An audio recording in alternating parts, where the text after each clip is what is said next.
why not side R&D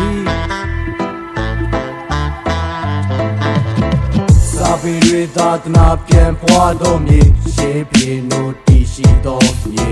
အနုပညာကျယ်ပြန့်သောမြေသူရဲ့ကောင်းပညာရှိတို့ထိုးလင်းသောမြေဤမြေငါတို့မွေးဖွားတဲ့မြေ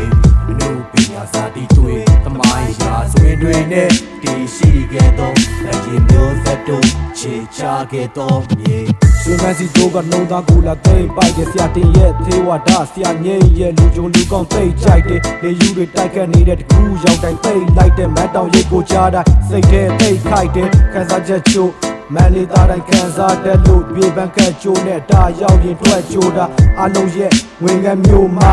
မန်လေးတောင်ပေါ်တက်ကအနုပညာမျိုးအလားရှိုးမလားတော်မင်းသားရဲ့လူပညာတွေစိတ်မဲ့ရမှတုံးကသာသနာတွေပြန်ပွားဖျားကြီးရဲ့အိမ်တော်ရဇေဒီရွှေရောက်ဝင်ပါနန်းတော်ကျုံနဲ့နိုင်စင်ကို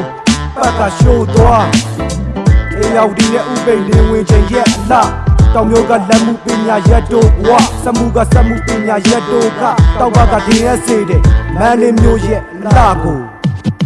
စာပေတွေသာသနာပြန်ပွားသောမြေရှေးပြေနိုတည်ရှိသောမြေအနုပညာကျယ်ပြန့်သောမြေသူရဲ့ကောင်းပညာရှိတို့ထိုးလင်းသောမြေဤမြေငါတို့မွေးဖွားတဲ့မြေ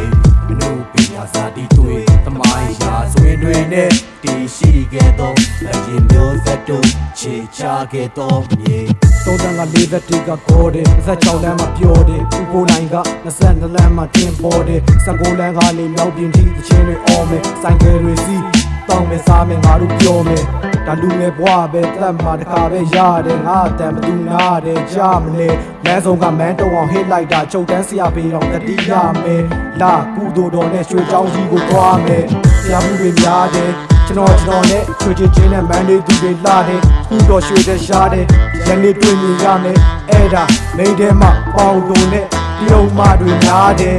ညားလေတိတ်တော့ဖြူမစားကျင်းသုံးတာသူ့စီရငါတို့တူးကြိုက်တာကဥဝရက်တွေပဲနောက်ဆုံးပေါ်ချတိတ်တွေစုလိုက်မုံတွေတော့ရက်တွေနဲ့မြူးပလိုက်တယ်စာပေတွေသာသနာပြန်ပွားသောမြေရှေးပြေနိုတည်ရှိသောမြေ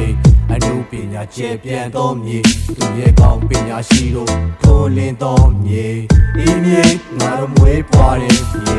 အနုပညာစာတီတွေသမိုင်းရာဆွေတွေနဲ့တည်ရှိခဲ့သောအရင်မျိုးဆက်တို့ခြေချခဲ့သောမြေစာပေတွေသာသနာပြန်ပွားသောမြေရှေးပြေနိုတည်ရှိသောမြေအနုပညာကျယ်ပြန့်သောမြေသူရဲ့ကောင်းပညာရှိတို့ထိုးလင်းသောမြေဤမြေငါတို့မွေးဖွားတဲ့မြေအနုပညာစာတီတွေသမိုင်းရာဆွေတွေနဲ့တည်ရှိခဲ့သောအရင်မျိုးဆက်တို့ခြေချခဲ့သောမြေစာပေတွေသာသနာပြန်ပွားသောမြေရှေးပြေနိုတည်ရှိသောမြေအနုပညာကျယ်ပြန့်သောမြေသူရဲ့ကောင်းပညာရှိတို့ထိုးလင်းသောမြေဤမြေငါတို့မွေးဖွားတဲ့မြေအနုပညာစာတီတွေသမိုင်းရာဆွေတွေနဲ့တည်ရှိခဲ့သောအရင်မျိုးဆက်တို့ခြေချခဲ့သောမြေ